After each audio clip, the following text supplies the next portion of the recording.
Il y a des souvenirs qui ne s'estompent pas si facilement.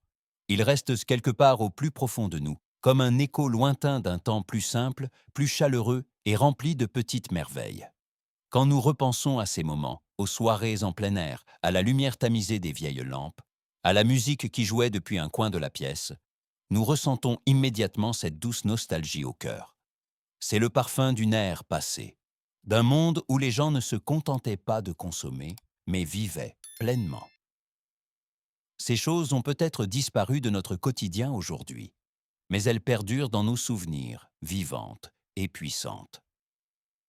Dans cette vidéo, nous allons voyager ensemble à travers 10 trésors nostalgiques qui ont autrefois marqué notre quotidien et qui agissent aujourd'hui comme de petites fenêtres sur le passé. Peut-être les as-tu toi-même vécus. Peut-être appartiens-tu à cette génération qui sait ce que tout cela a vraiment représenté.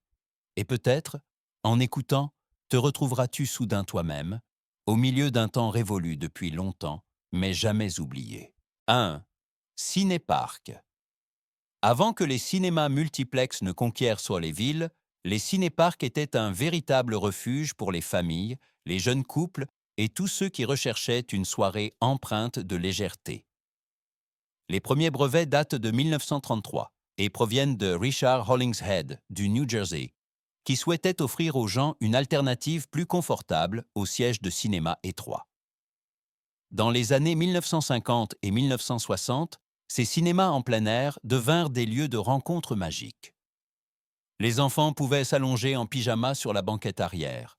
Les parents profitaient de quelques heures de tranquillité, tandis que les couples partageaient le romantisme de l'écran scintillant et le bourdonnement du haut-parleur accroché à la vitre de la voiture. Mais au fil des ans, les temps changèrent. Le mauvais temps, la crise pétrolière des années 70 et l'essor du home cinéma firent disparaître bon nombre de ces lieux. Néanmoins, certains cinéparcs ont survécu et luttent encore aujourd'hui, avec leur charme nostalgique contre la modernité, comme de silencieux rappels des soirées d'été, du pop-corn qui craque et de ces moments où la vie semblait plus légère qu'aujourd'hui. 2. Jukebox. Avant que le streaming musical, les playlists et les écouteurs ne dominent notre quotidien, il y avait un endroit où les mélodies prenaient vie, le jukebox. Dans les bars, les dîners et les pubs, il était le cœur scintillant de la nuit, un colosse lumineux de métal, de verre et de lumière colorée, qui n'attendait qu'un simple bouton pour s'animer.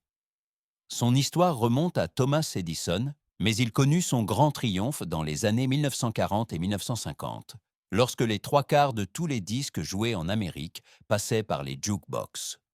La production fut brièvement interrompue pendant la Seconde Guerre mondiale, mais après la guerre, il revint plus fort que jamais. Pour beaucoup, c'était plus qu'un simple appareil. C'était une porte vers de nouvelles musiques, une chance pour les artistes d'être entendus bien avant que les radios et les télévisions ne dictent tout.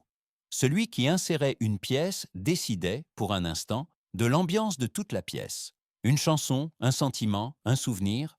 Aujourd'hui, les jukebox sont devenus rares, mais quand on en voit un, on ressent immédiatement quelque chose de cette époque où la musique n'était pas seulement écoutée, mais partagée. 3. Lampe à lave. Dans les années 1960, alors que les couleurs étaient plus vives, les rêves plus grands et le sentiment de liberté plus présent, apparut un objet qui captait toutes ces ambiances dans un seul cylindre de verre. La lampe à lave. Créée en 1963 par l'entrepreneur britannique Edward Craven Walker, elle donnait l'impression d'un petit univers se mouvant à son propre rythme. Les bulles chaudes, de forme cireuse, qui montaient lentement, s'étiraient, redescendaient et renaissaient, avaient quelque chose d'hypnotique, presque méditatif. Elles s'intégraient parfaitement dans le monde de l'ère hippie, dans les résidences étudiantes, les salons et les bars, où sa douce lueur créait une atmosphère flottant entre rêve et réalité. Le secret derrière cette magie était un mélange d'huile minérale, de cire de paraffine et, auparavant, de tétrachlorure de carbone, depuis remplacé car trop dangereux. Mais la magie demeura. Aujourd'hui encore, la lampe à lave symbolise la créativité, la liberté et ce soupçon de rébellion qui rendit les années 60 si uniques. Quiconque l'a observé une fois dans l'obscurité sait pourquoi cette danse fluide des couleurs ne disparaîtra jamais complètement du monde. 4. Symbole de la paix. Le signe de la paix fait partie des rares symboles que tout le monde reconnaît immédiatement. Un simple cercle avec 3 lignes, et pourtant il porte sur ses épaules toute une époque. Il fut conçu en 1958 par le designer britannique Gerald Holtom, initialement comme signe pour le désarmement nucléaire. Son inspiration venait des signaux de sémaphore pour les lettres N et D.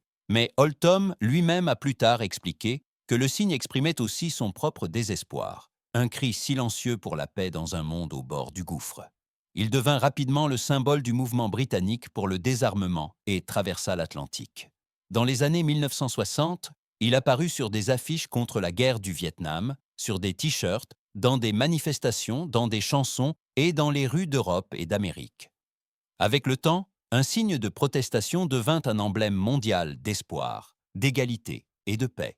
Aujourd'hui encore, le signe de la paix agit comme un rappel que chaque génération porte sa propre responsabilité et que même les formes les plus simples peuvent véhiculer les messages les plus puissants.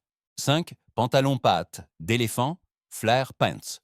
La mode va et vient, mais certaines tendances reviennent comme de vieux amis. Le pantalon patte d'éléphant, qu'il soit appelé bell bottom ou flare pants, est exactement un tel phénomène. Ses racines remontent étonnamment loin. Dès le début du 19e siècle, les marins de l'US Navy portèrent des pantalons largement évasés, bien avant que le monde de la mode ne les découvre. Plus tard, la Royal Navy britannique les a également adoptés, car la coupe était pratique dans les espaces restreints et pour les travaux lourds sur le pont.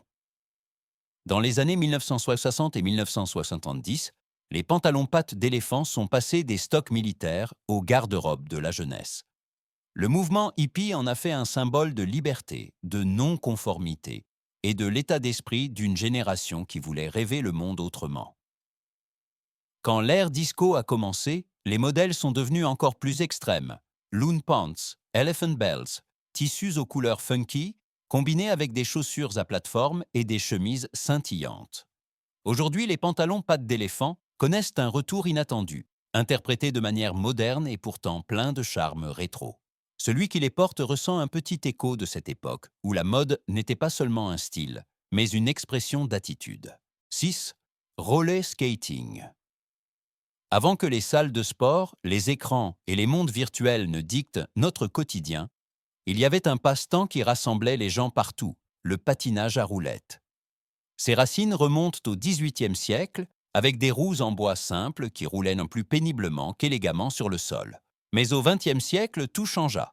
Le développement des roulements à billes rendit le patinage fluide et rapide, et soudain, le roller skating devint un mode de vie. Dans les années 1970 et 1980, les rollers disco apparurent, des salles colorées remplies de musique, de lumières et de gens qui glissaient sur le sol brillant au rythme des chansons.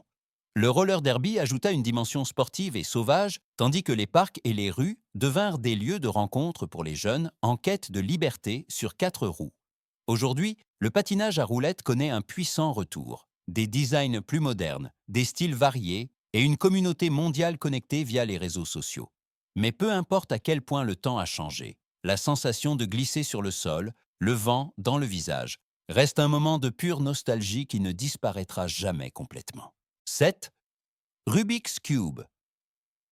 Un petit carré de quelques centimètres seulement, et pourtant une énigme qui a défié le monde entier. Le Rubik's Cube. Inventé en 1974 par l'architecte hongrois Erno Rubik, il était à l'origine un outil pédagogique destiné à enseigner la pensée spatiale à ses étudiants. Mais lorsque le cube a atteint le marché occidental en 1980, il est devenu une sensation mondiale. Plus de 350 millions de cubes sont passés entre les mains d'enfants, d'adolescents, de bidouilleurs et de rêveurs, tous préoccupés par la même question. Comment remettre toutes ces couleurs en ordre? Chaque face 9 cases, 6 couleurs, d'innombrables combinaisons et une fascination silencieuse qui n'a pas disparu même des décennies plus tard. Pour beaucoup, c'était plus qu'un simple jouet. C'était un moment d'émerveillement, la preuve que la logique, la patience et la curiosité peuvent parfois créer les plus grandes aventures.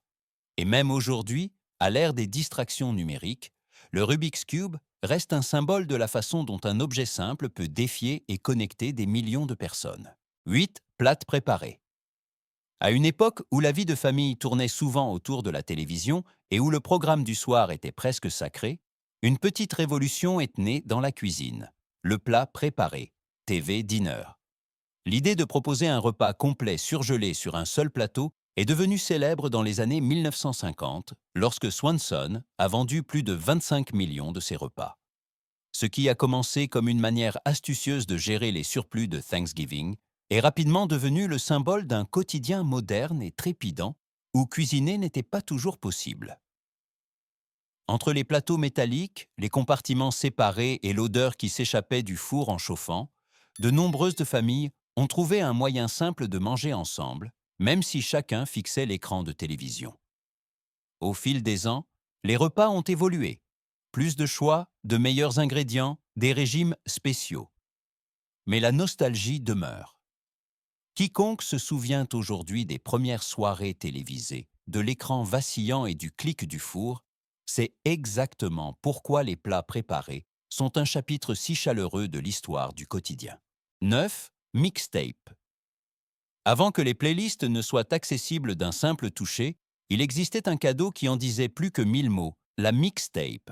Dans les années 1980, c'était une expression de personnalité, de sentiment et de dévouement.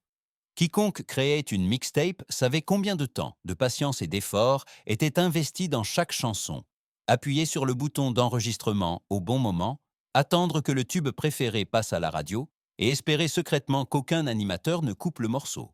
Initialement conçue comme un outil pour les DJ, la mixtape est devenue un symbole de l'amour jeune, de l'amitié et de la créativité. C'était un message sur bande magnétique, un petit trésor qui capturait des ambiances ou racontait des histoires que l'on ne pouvait exprimer soi-même avec des mots. Mais il y avait aussi ses revers. Dans les années 70 et 80, la pratique de la copie a suscité de grandes discussions sur le piratage et les droits d'auteur. Malgré tout, la mixtape reste pour beaucoup une pièce de nostalgie incomparable. Un écho de cette époque où la musique n'était pas seulement écoutée, mais partagée avec une vraie passion. 10. Cartouche 8 pistes. Avant même que la cassette ne conquiert l'autoradio, il existait un format qui incarnait de nombreux trajets en voiture des années 1960 et 1970, la cartouche 8 pistes. Développée au début des années 60 comme une alternative moderne à la radio, elle a apporté la musique là où on en avait le plus besoin, sur la route. Soudain, on pouvait choisir soi-même la chanson que l'on écoutait, et des collections entières d'albums accompagnaient les conducteurs lors de longs voyages. Dans les années 70, les cartouches 8 pistes côtoyaient les vinyles dans les rayons des disquaires, symbole du progrès technologique et de la mobilité croissante. Mais leur éclat ne fut pas éternel. Des cassettes plus petites et plus pratiques prirent rapidement le dessus, offrant plus de confort et s'intégrant parfaitement au quotidien.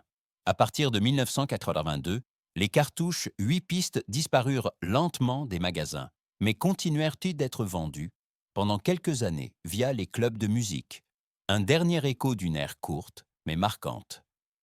Aujourd'hui, elles sont considérées comme des objets de collection, témoins muets d'une époque où la musique était encore palpable, tangible et indissociablement liée au son d'un moteur en marche. Lorsque nous parcourons à nouveau tous ces souvenirs, nous ressentons toute la chaleur qu'ils contiennent.